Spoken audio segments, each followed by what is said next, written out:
dicintai Allah. As-salatu ala waqtiha, salat di awal waktu. Orang yang punya waktu menunda salat masuk kategori fawailul lil musallin, celaka orang yang salat. Kenapa dia celaka? Menunda-nunda salat. Salat itu bukan kewajiban. Salat itu adalah hubungan koneksi dengan Allah Subhanahu wa taala. Kau tunda salatmu hanya karena jabatan. Belum kau mati, pejabat pengganti sudah siap. Kau tunda salatmu hanya karena kerjaan, sedangkan rezekimu datang dari Allah. Hubungan dengan yang punya rezeki tidak diperbaiki. Mau minta rezeki, mau minta sama siapa? Salat dulu.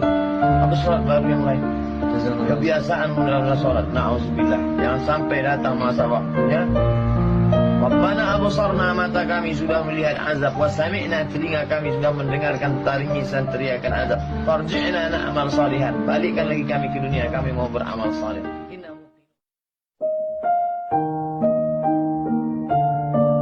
Nikmat ini baru terasa kalau dia tak ada. Ketika dia ada, kita menganggap ini bonus dari Allah. Telunjuk ini baru kita terasa nikmat telunjuk ketika telunjuk luka. Ketika telunjuk luka tak bisa lurus, barulah asyhadu an la ilaha illallah. Barulah terasa bahwa itu nikmat. Sudah tak ada dia, baru kita rasa nikmat. Oh, yang lebih celakanya ketika nikmat hidup itu sudah dicabut Allah, baru terasa bahwa nikmat hidup itu rupanya nikmat. Na'udzubillah. Absarna, mata kami sudah menengok azab. Wa sami'na, telinga kami sudah mendengar azab. Farji'na, balikkan lagi kami ke dunia ya Allah. Na'mal salihan, kami mau beramal saleh. Tak bisa. Apa lagi? Penyesalan tak bermakna.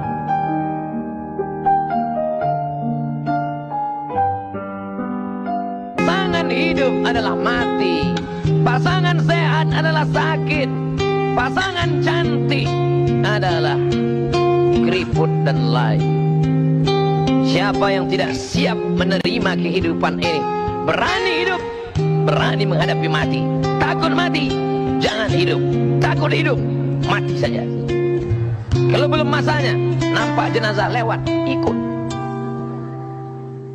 Ujian bukanlah karena Allah ingin melihat kualitas iman kita, karena Allah Maha tahu apa yang terjadi, apa yang akan terjadi, apa yang sudah terjadi. Ya'lamu ma baina aydihim wa ma khalfahum wa la yuhituna bi syai'in min 'ilmihi illa bima syaa'. Apa yang terbetik di hati, apa yang terlintas dalam pikiran, Allah tahu. Lalu mengapa Allah menguji? Allah ingin memberitahu, bukan Allah ingin mencari tahu, tapi Allah ingin beritahu kepada yang tidak tahu bahwa engkau belum layak masuk ke dalam surga, karena engkau belum lagi lulus sebagai orang yang berhasil melewati ujian-ujian. Diuji dengan sakit, lulus. Diuji dengan kehilangan, lulus. Diuji dengan kematian, tidak bergeming imannya. Diuji dengan berbagai macam musibah, mulutnya tetap berkata inna lillah. Andai kau beri kami tenggat waktu ya Allah, laula akhartani, kalau kau beri aku waktu ila ajalin qarib, aku tak minta hidup 1000 tahun. Ila ajalin qarib, sebentar saja kau hidupkan aku ya Allah. Memangnya kalau ku tambah hidupku kau mau apa? Fa as-saddaqa, aku mau bersedekah.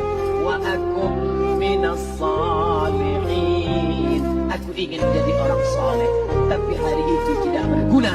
Kenapa? Karena dunia sudah berakhir. Idza sama'un fatarat, langit terbelah. Wa idzal kawakibun tas'arat, planet bertabrakan.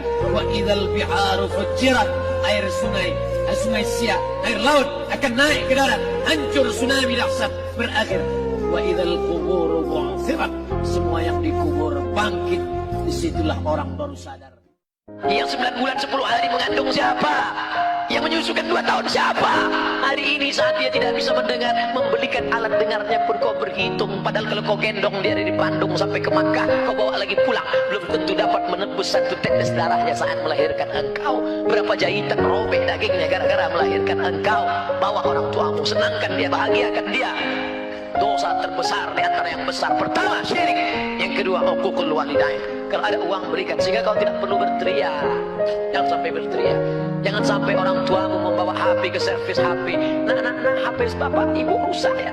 Diperiksa HP-nya nggak rusak, terus anaknya nggak ingat. Dia tidak menelpon lagi. Berapa kali dia tidak jadi sholat duha karena kau kencing di kainnya. Berapa kali dia tidak jadi tahajud karena kau menangis sampai azan subuh tiba.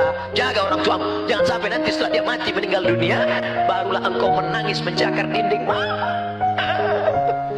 Penyesalan berakhir tak ada. Pada saat ruh berpisah dengan jasad, di saat ruh kembali bertemu dengan jasad, kita masuk ke dalam surga Allah. Tapi begitu orang beriman ini mau masuk ke dalam surga, dia lihat sekeliling. Ya Allah, aku bukan menolak permintaan, aku bukan menolak perintahmu ya Allah, aku tidak mau durhaka ya Allah. Tapi saudaraku yang dulu sama dengan aku, yang sama-sama ngaji, kok sekarang nggak ada. Orang beriman tetap ingat saudaranya walaupun di pintu surga. Orang beriman sampai di pintu surga, dia masih tetap ingat. Ya Allah, temanku dulu yang sama-sama puasa dengan aku, yang sama-sama sholat dengan aku, kenapa dia tidak ada sekarang? Ternyata dia di dalam neraka. Saat itulah orang beriman memberikan syafaat kepada saudaranya. Allah perintahkan, engkau mau masuk ke dalam surga bersama saudaramu? Ya, ya Allah, cari dia ke dalam neraka. Maka Allah berikan dia semacam alat sehingga dia tidak tersentuh api neraka. Dia cari temannya, sahabatnya di dalam, dan ketika ketemu, maka dia membawa sahabat itu masuk ke dalam surga. Datang seorang yang hitam, dia peluk Nabi SAW. Kenapa engkau peluk aku? Kerana aku tidak yakin bahawa aku akan masuk surga bersama engkau. Engkau mulia, aku tak mulia. Engkau Quraisy, aku tak Quraisy. Engkau keturunan Nabi, aku bukan siapa-siapa. Tapi apa jawab Nabi? Al-mar'u ma'a man ahab. Engkau akan bersama dengan siapa yang kau cintai. Malam ini kita bersama di Masjid Warisan Nabi, di tempat melaksanakan sunnah Nabi, dan yang kita kaji pun hadis-hadis Nabi. Walaupun kita tak dekat, tak sesuku, tak sebangsa dengan dia, kita insyaAllah bisa boleh bersama dengan dia. Amin ya Rabbal Alamin. Dengan apa? Al-mar'u ma'a man ahab. Orang akan bersama dengan cintanya kepada Nabi Muhammad sallallahu alaihi wasallam. Saya ingatkan saudaraku yang laki-laki, yang perempuan, jangan menyesal di akhir masa. Ada dosa yang hanya akan ditanggung di akhirat. Peminum khamar, pezina, pejudi boleh jadi di dunia yang senang. Di mana ditangkapnya azab? Di akhirat nanti ditangkap azab. Tapi ada dosa di dunia kau dapat, di akhirat kau dapat apa? Orang tua. Kalau masih hidup sekarang, balik dari sini, belikan makanan, bawakan dia, suapkan ke mulutnya. Itulah kebahagiaan yang luar biasa. Kalau dia sudah meninggal, berikan 2 sak 3 sak semen, antarkan ke masjid yang perlu bangunan untuk almarhumah emakku. Allah maghfir laha warhamha wa'afiha wa'fu anha. Tidak ada kebahagiaan selain bakti kepada orang tua.